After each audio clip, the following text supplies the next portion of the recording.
morning, everyone. Thank you for joining us this morning for this week's Come Follow Me lesson with the Mormon News Report podcast. My name is Jenny Noonandai. I am joining you from Provo, Utah this morning, along with my husband, John Dye. He's the one who's responsible for all that you're seeing on your screen, for those of you who are joining us on the live video stream. As always, for those who are participating in real time here on the video stream, we'd love to hear from you. Where, where you are, what stood out to you in your study this week, whether it's the first time or the 50th time you've read these verses, or even if you didn't get a chance to study or listen to the verses at all. We get to as many comments as we can, just as we would if we were gathered together all in person. We like to try to use this space and time as a supplement to your other Come Follow Me studies, to sometimes take a deeper dive into at least one aspect of the lesson that stands out. And we love having your participation and feedback. I'd like to excuse my co-host for the Mormon News Report podcast, Brent Malone, in Detroit. He's got a lot going on. It's fine. And I'd like to welcome, as always, our co-host, our leader of the pack, our leader of the discussions here for Come Follow Me, as always, our very good friend from California, Ben Bernards. Good morning, Ben. Good morning, everybody. Thank you so much, Jenny and John. Welcome, everybody. We're so glad to have you here for another Mormon News Report Hour of Power, our AP Church History, taking a deeper dive and a little bit closer look at a verse or two. Not everything. We recognize that we're not going to substitute every single class out there, but we hope to add just a little bit. We're going to be that extra chocolate bonbon on top of the frosting, on top of the already delicious cake. That's a lot of sugar. Lots of sugar. Delicious. It's a good day for sure. Awesome. Well, thank you very much. We're glad that some of you are already chiming in with where you're from. We appreciate it. Suzanne joining us in Essex, England in the UK. Thank you. And also Kalani joining us from Glendale, Utah. Good morning to you. This week's lesson is just one section of the Doctrine and Covenants. It's section 93. It's not a short section, but the title of the lesson is called Receive of His Fulness. And before we began recording, Ben, we were talking a little bit, you and I and John, we were talking about how this strays a little bit from the pattern that we've seen, in that there isn't a lot of historical context to be applied necessarily here. Do you want to expound a little bit more on that? Yeah, if people have joined our class or listened to the podcast before, or if this is your first time, sometimes when we look at other pieces of scripture, sometimes we need a much bigger perspective and a broader perspective to understand the history and the context of what people are talking about. Sometimes it helps to say, here's what was going on in the United States. Sometimes it helps to say, here's a little bit of background of, last week we were talking about the word of wisdom and the temperance movement that was already happening outside of Kirtland. Sometimes we'll give a lot of cultural explanation of the background of something biblical or whatever, and we can really bring in all those extra pieces as additional information to help us better understand what's happening in one section. And this one is kind of different. It kind of feels when I read it that the loving gods in heaven are looking down at their kids and saying, okay, you guys have been doing this for a couple of years. You're now here in Kirtland. We're going to crank up the doctrine a little bit, and we're going to give you some extra light. And instead of going broad and wide with all this extra stuff, they go deep, and they go deep right to the beginning. They jump right in with questions like, who are we? Like, where did we come from? Mm-hmm. And they reframe our understanding of life and progress and our relationship with God and, the big questions. And because of that, I think when we look at this, we can study this a little bit differently. This is what I would like to call a close reading. So a high level or a faraway reading is the kind that we would do like in Sunday school or in seminary, like, hey, Ben, go read verse 2. And I, wake up just long enough and my finger would be on verse 2 and I go over and I say the words that are on the page, and the words make it from the page to my mouth, but maybe don't make it all the way up into my brain or down into my heart or whatever, and you just kind of skim over it. And sometimes it helps if we kind of stop and if the boat is going forward, sometimes we'll just kind of park the boat right on top of a verse and let's go deep and take a nice long dive just on a single verse at a time. And we're not in a rush, but we can kind of, explore it from lots of different angles. So that's what we hope to do today. That's great. That's great. Yeah, I agree with you. As I was reading this, it kind of struck me as maybe a time when, and to be honest, as we always try to do, to apply this to our lives now, as is appropriate. What happens in this section seems to me to be a bit of a, okay, everybody, timeout. Let's get back to basics, right? Yeah. Because it could be one thing for the early days of the church to say, we're going to introduce new doctrine. We're going to introduce new ways of worshiping God. We're going to completely supplant all the other stuff that's out there. And sometimes the newest, most important doctrines that we need to understand is our relationship with God and our relationship with ourselves. Because if we can figure those two things out, that then can set our course in the proper direction. And I'm sure we've heard plenty of analogies in general conference about the difference that a single degree can make. Right? Sure. Over the course of thousands of miles, if your airplane is going to one destination, and if it gets off course by a single degree or two, over the course of thousands of miles, you wind up greatly diverged from where you're originally intending to go. And so this certainly seems like God saying, okay, this is where I want you to be. And man's understanding for the longest time had been kind of off a little bit like this, or a little bit that direction. And now he's saying, nope, you guys, let's straighten it up. Let's get lined up. Because then once you understand that, then everything else really falls into place. Yeah. I want to say good morning to Mary in Bakersfield and good morning to Nathan in Arizona. Again, thank you for letting us know where you are. And again, if you have any thoughts on your study this week, we'd love to hear from you. Just go ahead and add those ideas, those thoughts in the comment section. So Ben, where should we start? Okay, Mary in Bakersfield, I hope that the smoke isn't too bad. We're up here in Sacramento, and my wife doesn't even want to open the windows because it smells like a dry barbecue outside, and not a good one. So, which means in a couple of days it's probably going to be hitting Utah. So sorry, Jenny and John and everybody else that's out there. Kalani and Glendale. Yeah. So let's start off with, we'll kind of queue up an easy one. A simple question about what does it take to get closer to God? How do we have a relationship with him? Let's just jump right in. And I kind of like the way that this section does it. D&C 93 verse 1, right off the bat. Jenny, you mind taking this one for us? Go ahead and read it. Happy to. Verily, thus saith the Lord, it shall come to pass that every soul who forsaketh his sins and cometh unto me and calleth on my name and obeyeth my voice and keepeth my commandments shall see my face and know that I am. Okay, right there. Like we said, that's quite a bit. And that's just verse 1. Now, granted, not every single verse is like that. It's got so many things. Whew. So before we go any further, what's your initial reaction or what initially floats to the surface of your mind when you read this, Jen? What do you think? I love that it's every soul. It's every soul that Christ, that his atonement, that his gospel is there for every soul. That's the first thing that stands out to me. Very good.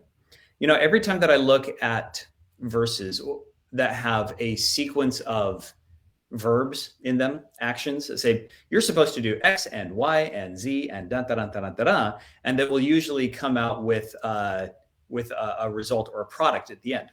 Now, if I was standing in front of a chalkboard or a whiteboard, I would write this out like a formula. And one thing that I've learned, it would say, inside parentheses, and look at all the different items that he says: forsake sins, and come unto me, and call on my name, and obey my voice, and keep my commandments.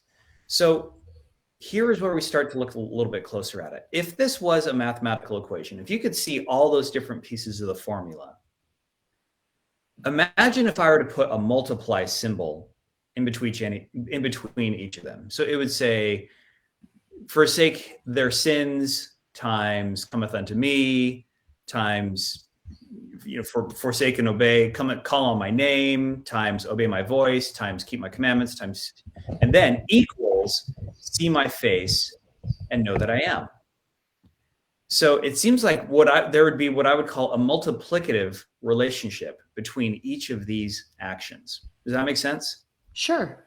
Something times something times something. So here's the first question. Why do you think that let me rephrase it.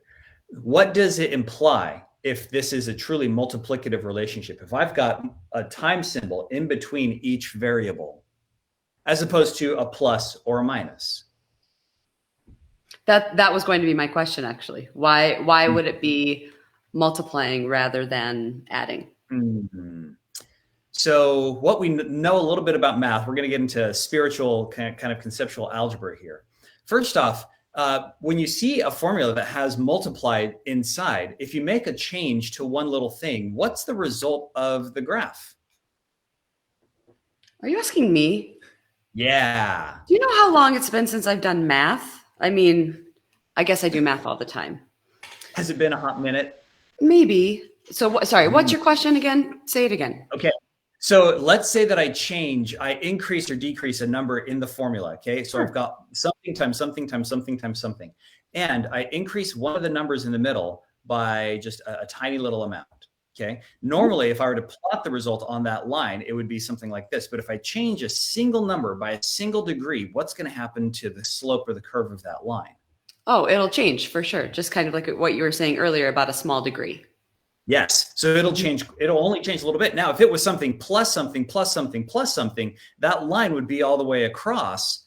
And if it was an additive relationship, the line would only shift a tiny little bit. But because it's a multiplicative relationship, like Nathan is saying, the model goes off. All of a sudden, as soon as you change one thing, if they multiply, then that one little tiny change can have a huge impact, right? Nice.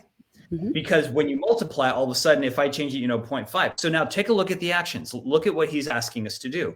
Forsake sins, come unto him, call on his name, obey his voice, keep his commandments. Those 5 things.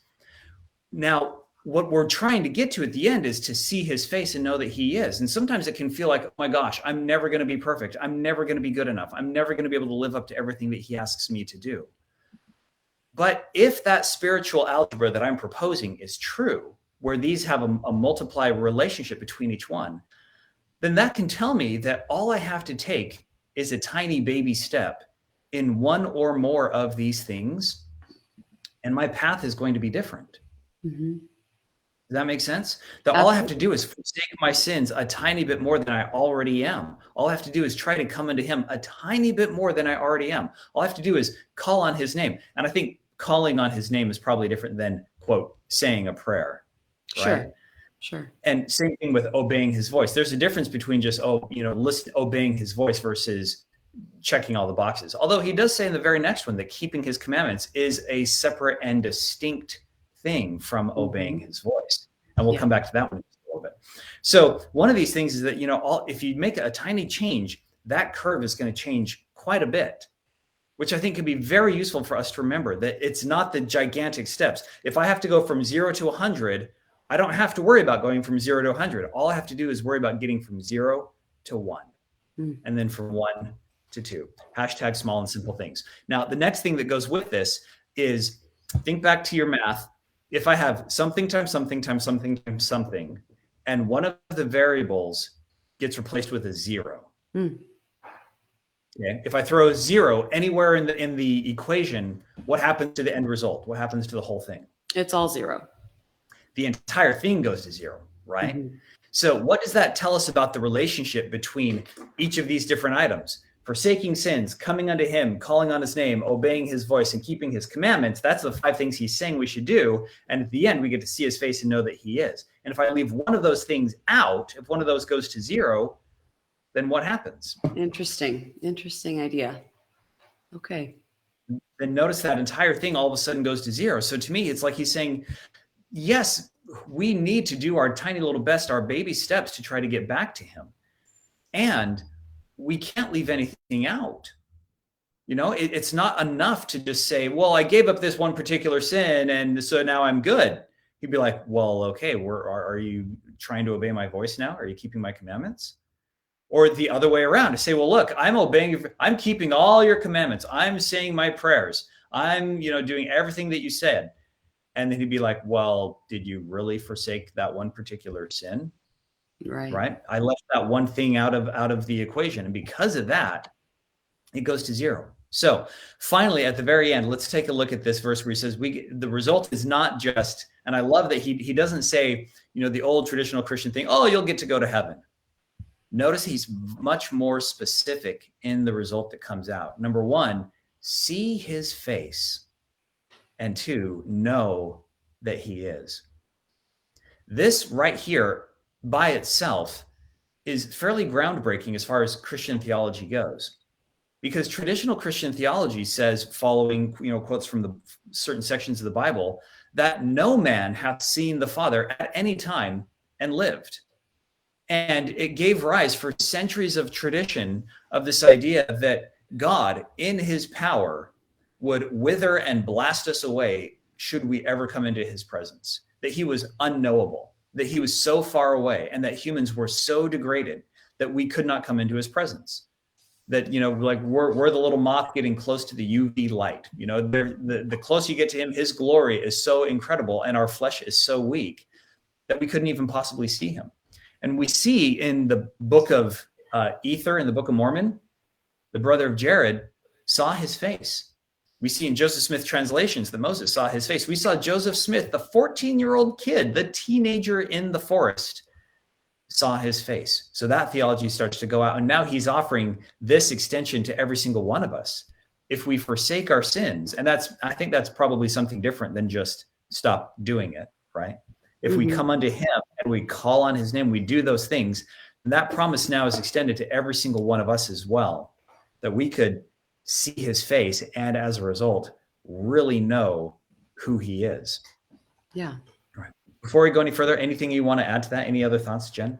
Yeah, I like that a lot because, like you mentioned, it is different from other Christian theologies about do these things and go to heaven. Because when we see his face and know that he is, what does that make? That makes witnesses of us.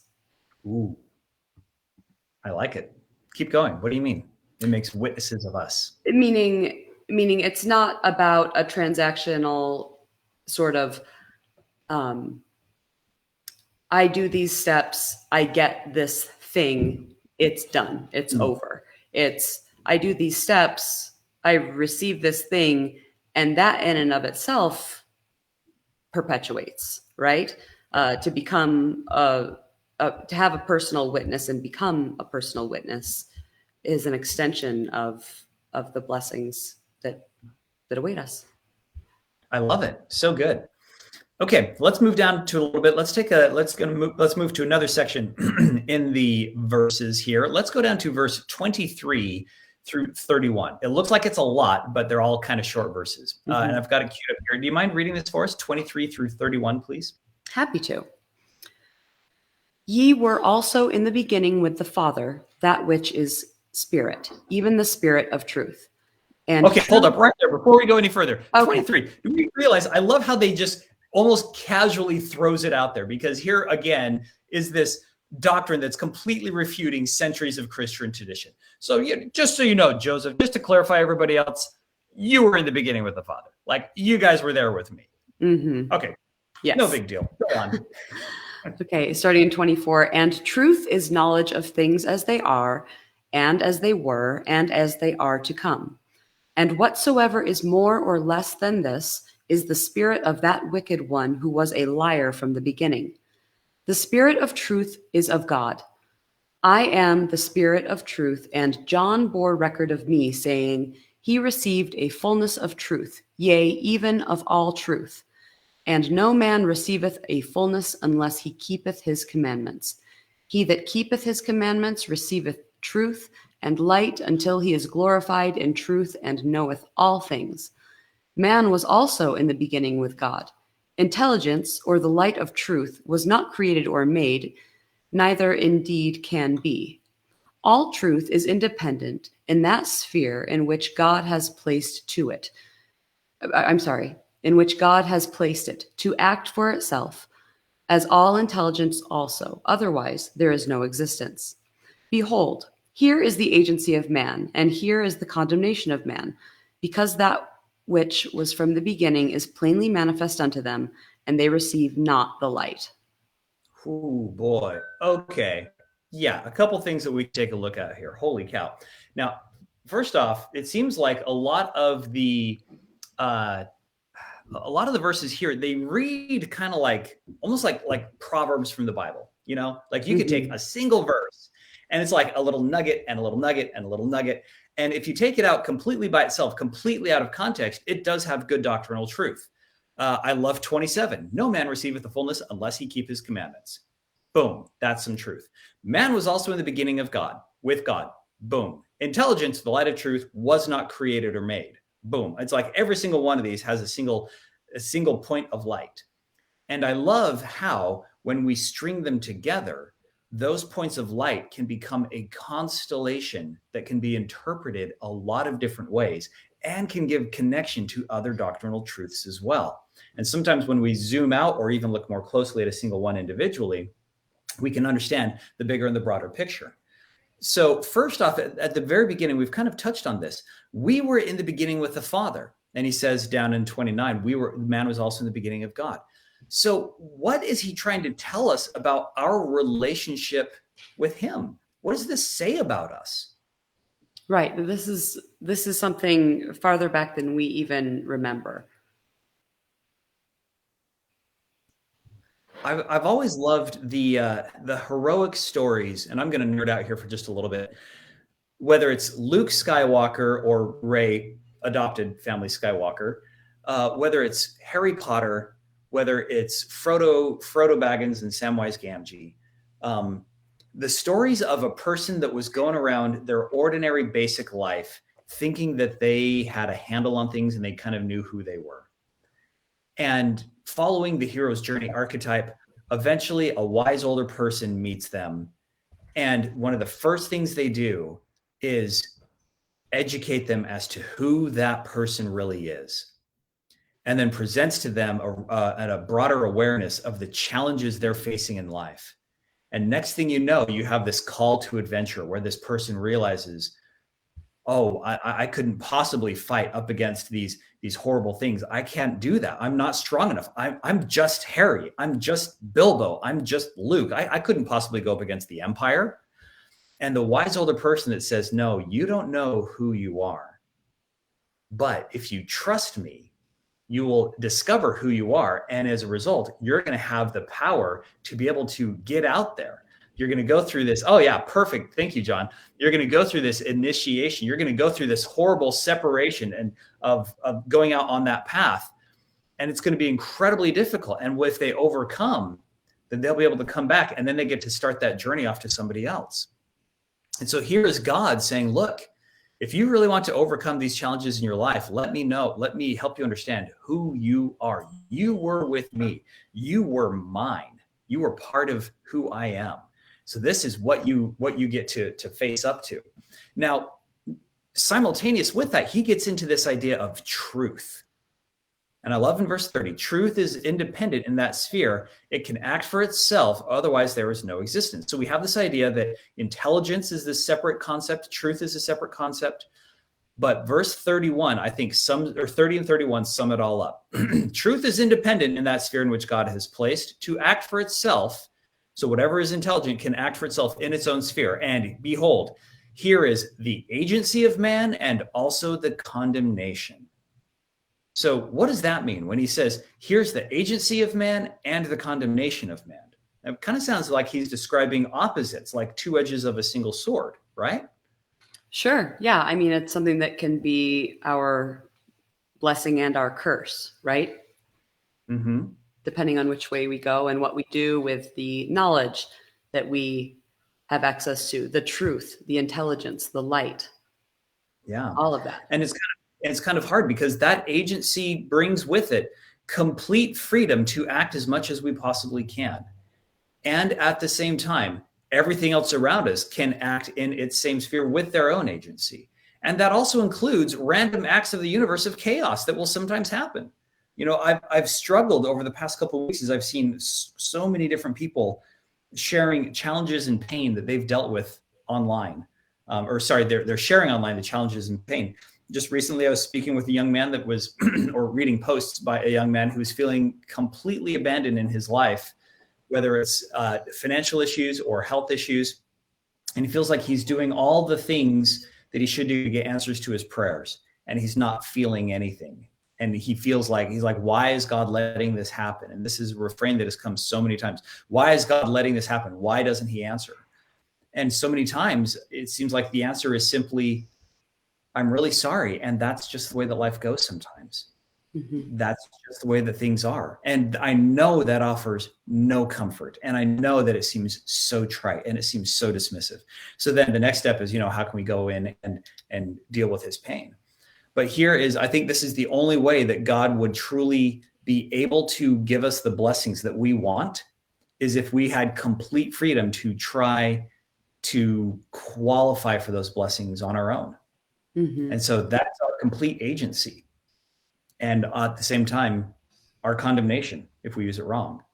And at the same time, our exaltation, if we use it right. And that's the good news of the gospel, right? Yes. Yeah, absolutely. Okay. Let's go into another one. Let's go down to verses 33 through 35. Ooh, this one's got a cool little backstory to it. 33 through 35. Would you read that for us, please? Yeah.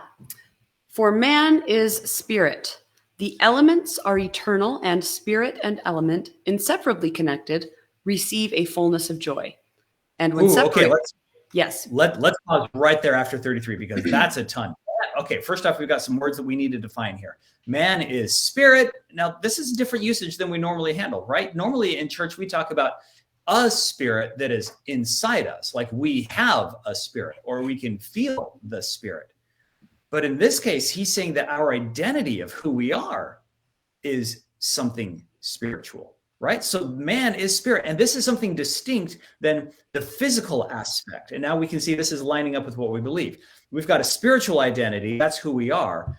And then these elemental, as he uses, the elements, the physical stuff. This is what we're actually made up of. And in this case, that is something that is eternal.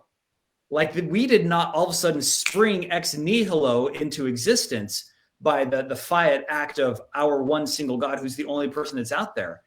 Now we have this perspective of God as a builder of celestial Legos, you might say.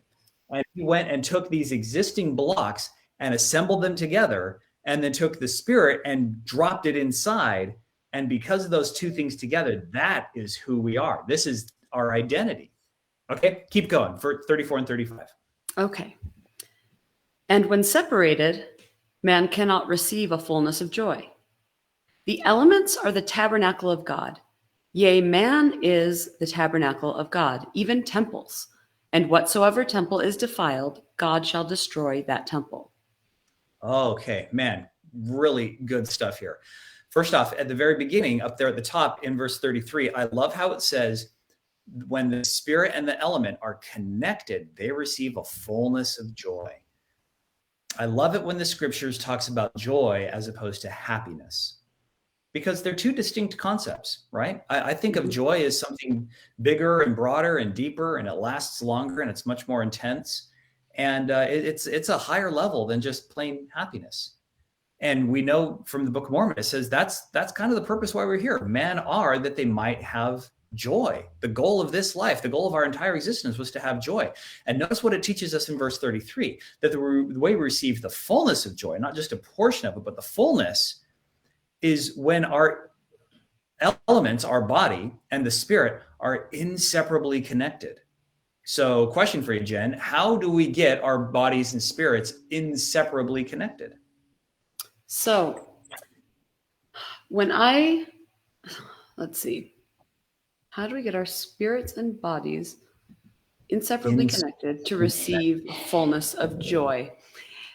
I think that those are the times when we are truest to ourselves, to our values, when we have a clearer knowledge. I'm not going to say a full knowledge or a sure knowledge of who we are, because that is just, as is the case for everyone, acquired grace by grace, step by step. And so I think it's when we have, to me, it's more kind of the integrity of, I think the word balance is overused a lot in society and in culture. And some people say it's completely elusive. However, I think that there are times when we can, there's also the phrase like, I'm in my head. I've got to get out of my head. Yeah. And it's kind of just the feeling of more of a balance of understanding the physical and the spiritual together. I like it. I like it. Last week when we were talking about the word of wisdom, we introduced this idea that the whole purpose of our bodies was to experience the divine. That is how we experience God. It's through our bodies. We've got this spirit that's somewhere on the inside of us. That's me. That's my identity. And like you're saying, if that spirit comes into balance, and if I can find a way to unlock the power of both of those, that's when I receive, as it says here, this fullness of joy. That's the purpose of this creation, right? And this verse is telling us that the only way that we're going to see the fullness of joy is if those two things are connected and could never be separated again. And we understand that the ultimate event that's going to make that happen is, well, we would simply call it resurrection and exaltation, although those events are so unfathomably huge, we couldn't possibly encapsulate what that means in a single word, right? And so I don't want to diminish that. We say, that's the goal, to receive the fullness of joy, is that resurrection and exaltation. When separated, man can't receive a fullness of joy. Once you have been separated from the body, or if that body is separated from its spirit, it simply can't have the fullness of joy because it requires both pieces. And this is a beautiful theology that I find fascinating and humbling and inspiring. This idea that we are the tabernacle of God. Now, there's a lot of language, kind of history, born around these words of temples and tabernacles. In Salt Lake City, we've got the tabernacle. We know the tabernacle choir. We've probably driven past or seen or visited the tabernacle. You've seen the logo on the front of the hymn books. We know what temples are. Mormons know these buildings. But sometimes I think we don't, because we did not invent these buildings. We borrowed them from other cultures, and other people use them much differently than we do. And it can be useful to see those things. I'd like to present a couple of examples. If you go to the country of Belgium, and if you go to the city of Bruges, one of the absolute cutest, most adorable towns in Bruges, you will see a building right in the middle of the old square that looks quite fancy on the outside, but it can be easily missed and walked past. It doesn't sit in the center of the market. It sits literally in the corner, the intersection of two other buildings, because it used to be a very small building and then other stuff sprung up around it. This is what is known as the Basilica of the Holy Blood. And when you step inside this little building, on the inside, you see a fairly small, roughly the size of one of our LDS chapels here in the States. Go back one, John. Go back one more. On the inside of this basilica, you see a building that was incredibly ornate for its time, that the people poured as much as they could of their craftsmanship. There we go. Their craftsmanship, their fine materials, to raise up this small and modest size, if not modest in decoration, basilica for worshiping God. This is where they went to feel close to heaven, because they believed that centuries before a miracle had occurred. A vial of blood that was caught by Mary Magdalene and Knights Templar in the Grail of Jesus Christ, a vial of blood had been kept and passed down from Knights Templar to Knights Templar, and the blood itself had been preserved and had been kept in it transferred from cup to cup, from vessel to vessel, until several centuries ago, it was preserved into a small glass tube that they now keep inside this basilica. And their tradition holds that on certain holy days of the year, the blood, which has since dried up into a powder, reconstitutes itself as liquid form, as a remembrance that God is still with us and that Christ is still alive. Now, such a holy, sacred relic, whether or not it's true, that is not our discussion. We can look at this and say there is truth and there is beauty in all faith traditions. And I'm happy that we get to share this life with these brothers and sisters that hold on to this faith, because they look at that and it brings them closer to God. But where they keep the blood is what fascinates me. Inside this chapel, up behind the altar, they made a small chest out of their finest silver. And you'll see it's several different cathedrals and churches all across Europe and some in Latin America, that whenever they have something physical that they want to hold on to, they put it in a small vessel. And that vessel is usually made out of gold or silver or some of their absolute finest materials. They call this vessel a tabernacle. And it's small. It's a box. It's a chest. But this tabernacle is what contains something that brings them closer to God. There is a smidgen of divinity inside this relic. They're inside this box. And maybe that relic could be a fingernail. It could be a bone. Maybe it could be a piece of cloth. Maybe it could be, a coin that somebody touched. It could be a lock of hair. It could be a tooth. It could be anything that physically connects them to the divine. And in LDS theology, we have similar things, right? Some people look with great worship and awe on the clothes that Joseph Smith wore in the martyrdom. Some people look at the death mask that was made by Joseph afterwards. Some people look at the locks of Brigham Young's hair or the lace handkerchiefs from Lucy Mack Smith. Everybody has this desire to connect to the physical as we're trying to connect to the spiritual. And inside this tabernacle is where they keep this vial.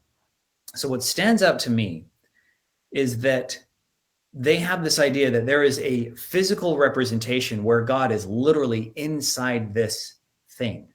And this is what the word templum in the original Latin actually meant. It meant the house of a god. And the ancients believed that the gods were these spirits that flitted around the world around us. And they would come into a physical being or into a physical creation if we provided them a place to stay. Kind of like if you leave out cookies for elves and Santa Claus and you're really good, they're going to come down and they're going to spend time with you. And an oversimplification of the theology. But the idea is that we could make a house and the spirit would come and literally live inside that house. So that's what this tabernacle is. And so if you take those ideas and you come back and take a look at this verse with what God is telling us, take a look at how he views our bodies and how important our bodies are and what this relationship is. Let me go ahead and read verse 35 one more time. The elements, all these elements that make up our body, those elements are the tabernacle of God. Man and woman are the tabernacle of God, even temples. And whatsoever temple is defiled, God shall destroy that temple. So with that background and with that setup, let me ask Jenny, you the question, and for anybody else listening or participating in the class, your thoughts. What does that say about us as being the tabernacle of God, even temples? What does that mean?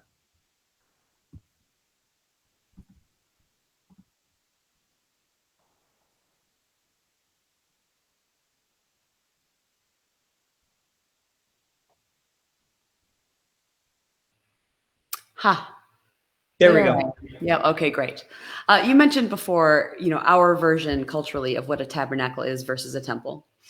And I think that that's not insignificant, but knowing what you've taught us about other faith traditions and how, within their holy buildings, within their temples, are tabernacles containing sacred elements, even the physical representation of what I hesitate to use evidence because sometimes that can bring to mind something that is contradictory to faith, maybe, even though I don't think it always is.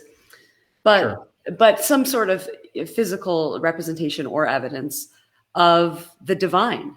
And to know that we ourselves have been described as such, to me, reads that our bodies are evidence because of what we hold within us of the divine.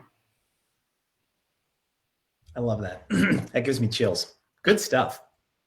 Look at these comments. You want to read these comments from Judy? Yeah, Judy says, we invite the gift of the Holy Ghost to reside within us all. Side note, we've been rereading the Bible and are currently reading about Moses and Aaron and their tabernacle of the congregation. Ooh, bingo. Good point, Judy. And so this goes to the entire idea. The word tabernacle is basically a structure that God's spirits would come down into, right? And how they use that tabernacle, and how, some of our Catholic and Protestant friends use their tabernacle, and how we use ours. The idea is the same, that it's a place where God's spirit can come down to. So this is a thing that we got to take care of, right? That's what we're here for. Mm-hmm. All right, let's move forward a little bit. Let's take a look at a couple of verses. John, I think we're going to move ahead down to our next one. This is verses 38 and 39 and 40. Mm-hmm. Jen, would you read that for us, please? Yes. Every spirit of man was innocent in the beginning, and God, having redeemed man from the fall, men became again in their infant state innocent before God. And that wicked one cometh and taketh away light and truth through disobedience from the children of men, and because of the tradition of their fathers. But I have commanded you to bring up your children in light and truth. Okay. Oh my gosh. Again, so much to cover. First off, verse 38 completely blows so many theories of other contradictory theologies out of the water. And we're saying, look, the spirits, we were innocent in the beginning. God redeemed man from the fall. Side note, I love the word redeemed here because it literally means to buy back. Like redeeming is when you determine the value of something. It's a verb. To redeem, so I determine the value and I make a payment and I make a purchase. You throw the word re or the prefix re and it becomes a repetitive thing. You're doing it again. So God is saying, I have redeemed him. I've bought him back. I've purchased them a second time from this fall. And then we became again in their infant state, innocent before God. And here is a beauty. Oh, 39. That wicked one, we know who he is, old Scratch, cometh and taketh away light and truth. And look at the two ways that he clarifies this happens. One of our own agency and one that is not. What are they? The first one, through disobedience. And the second one is what? What does it say? Because of the tradition of their fathers. And can I actually go back to something that we studied before? Because like you said, it's disobedience and the tradition of our fathers. When we go back to verse 24, talking about truth, it says, truth is knowledge of things as they are and as they were. And as they are to come. And I think that is something that we need to remember when we are thinking about things, truth and why things are. It is important to remember things as they were, to remember the influence of traditions of our fathers, of systemic things, of institutional things, of things as they have been, because that is part of truth. I didn't mean to hijack that, but as we're talking about that, I think that applies. Not a hijack at all. It is absolutely accurate. If we are going to make our Latter-day Saint theology applicable to the 21st century, it should come as no surprise that we as humans, whether in our church or not, have had a little bit of a struggle figuring out truth from error. We have had a little bit of a struggle figuring out what is correct and what is being passed down as a tradition of our Father. So to me, this says a couple of things. I think it seems like God is recognizing the struggle that we have. He knows that we lose light and truth, sometimes because of our own stupid mistakes, right? Like if we disobeyed. There was a rule. He gave us the rule. We went off a different direction. And because of that, what's the end result? We lose the light, we lose the truth, and we're off because we disobey. And at the same time, sometimes we will be in a situation where we don't have light and truth through no fault of our own, but because of the culture around us, because of the traditions that were passed down from our fathers. Now, that does not completely absolve us from the need to find truth. Right. But he does recognize that it's okay, if not even necessary, to take a hard look at the traditions and say, is this really true or not? Do I really believe that which was handed down for me? And if not, then we're going to try to get a little bit closer to that truth. I like in verse 40, and sometimes, I was talking with a friend this week, this parenting challenge, all about being brought up, bringing up our children in light and truth, and the weight and the burden that this feels like I have to listen to, right? I have commanded you to bring up your children in light and truth. And as we kind of come to a closing here, I think I'd like to offer one beautiful thought that has brought peace to my heart recently. I was listening to a different podcast about an LDS mother who she was sharing a story of the struggle she had of bringing up her kids in light and truth, and the heartbreak that she was feeling as she saw some of the choices they made and how things did not go according to plan. And the guilt that she felt as a parent because of that. Because she wanted to do her best, and she wanted to feel like she was bringing them up in light and truth. And she wanted them to be happy. She wanted them to have that fullness of joy. And because of the choices that they were making, she knew that they wouldn't have it. And that's heartbreaking. And she said she came to the realization that God knew that her kids were going to make those choices. He knew well ahead of time. And she said, and he gave them to me anyway. He knew that I was going to struggle. He knew that I was going to fail. He knew, as a parent, he knew that they were not going to make the right choice. And yet he let me have them in my life.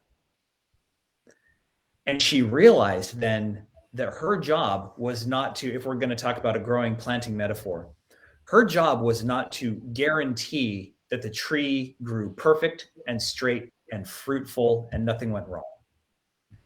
Her job was to provide a little bit of light, a little bit of spiritual water, a little bit of pruning, not too much because you can damage the tree if you prune it too hard or too carelessly, and a whole lot of patience. That was her job as a worker in the vineyard. Give it spiritual light, give it spiritual nourishment, prune it as needed, and then watch the DNA that was already inside it grow. And then trust that the master of the vineyard was going to have everything in his hands, and it was all going to be okay. So when I see this, when it says, you're supposed to bring your children up in light and truth, maybe the prepositions here, we've talked a lot about the verbs and the nouns and everything. Maybe the prepositions here are also instructive. It doesn't say, I've commanded you to bring your children up towards the truth, or so that they will embrace all of the truth, or so that they will always accept every bit of truth. He says, bring them up inside it. And that's it. That's where it stops. Bring your children up in light and truth. So when I read that, I say, okay, I can provide light to my kids, and I can provide truth to them. And just like a plant sitting in the sun, that plant will then grow on its own. And my job is not to force it to grow. My job is not to try to ensure that it always grows just the one right way. I am supposed to bring light to the darkness and then let it grow, and trust that he who put that divine eternal spirit on the inside of those elements will take care of the rest. Beautiful. Yes, absolutely. I don't think there's anything I could add to that. I really appreciate that. That's a great metaphor. So thank you, Ben. Thanks to everyone here who has joined us today, whether you've left a comment or you've listened and or watched silently. We appreciate you being here. Thank you so much. Ben, again, we're grateful for all your preparation. John Dye, thank you very much for organizing and running things off to the side here so that we can see the slides that Ben prepared. Next week will be Sunday, September 5th, and our lesson is called For the Salvation of Zion.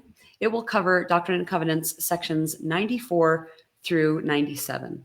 And I believe, if I'm not mistaken, that John, do you have a video to take us out with this? Okay. So thanks again, everyone. And we will end with this video, and we will see you again very soon. Thank you.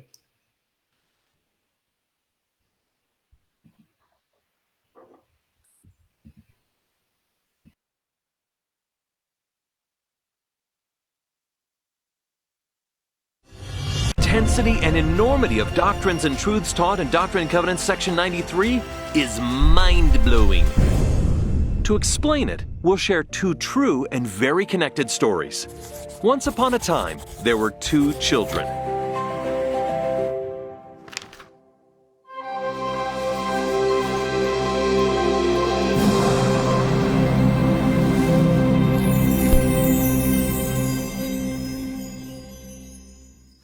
The first child started life here. Or at least that's the part of the story we're most familiar with. However, this child actually began life not here, but in the premortal world as the firstborn of our Heavenly Father.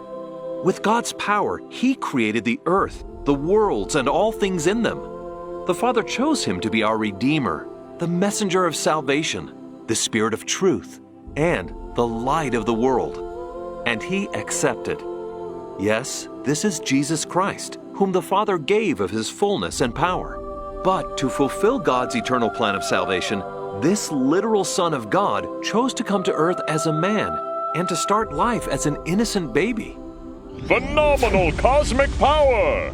In an itty-bitty living space. In a manger. In a stable. Now, like any other baby, Jesus totally had to rely on His parents for love, food, and shelter. He had to learn to eat, to crawl, to walk, and to speak. He learned quickly, and as he developed his relationship with his earthly and heavenly parents, he grew from grace to grace, so much so that by the time he was 12, he'd received enough knowledge to teach the spiritual leaders of the people in the temple. In that experience, we get Jesus' first recorded words when he told his earthly parents, "Don't you know that I must be about my Father's business?" He continued to learn until he started his mortal ministry and was baptized by his cousin John.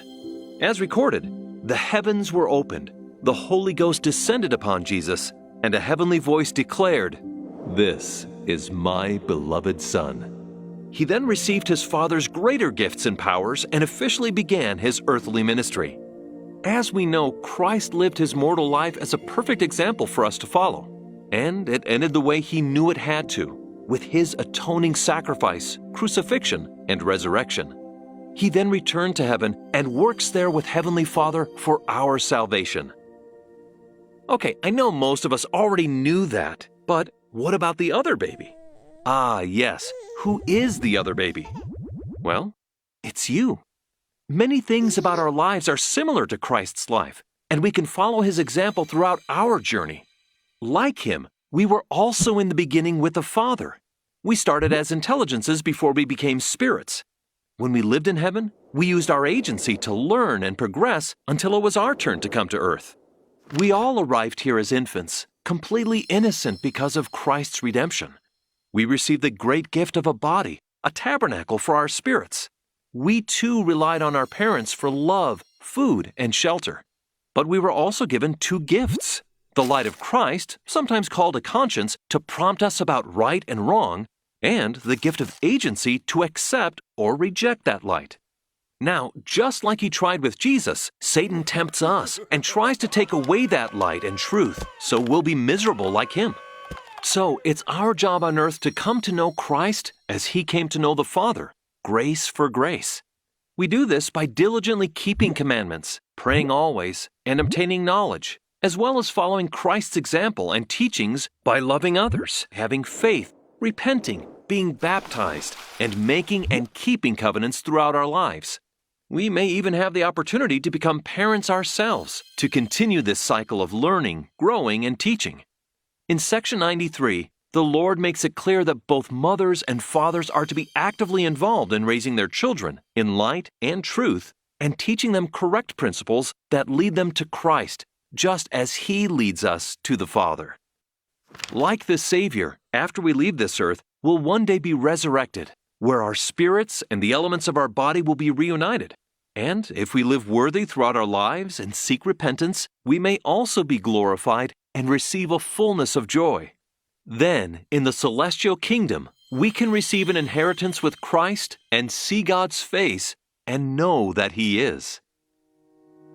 Okay, so what mind-blowing things did this section teach us? Where we came from, why we're on earth, where we can go after we die, and Christ's role in providing the way for us to follow. Yes, life is eternal and started before we came to earth and continues after we leave. Most, if not all of this knowledge is lost to millions of people on earth. And so it's our opportunity to share it with all who will listen, both during this life and after we die. Next time, we'll learn more about the importance of temples where we can gain additional light and truth.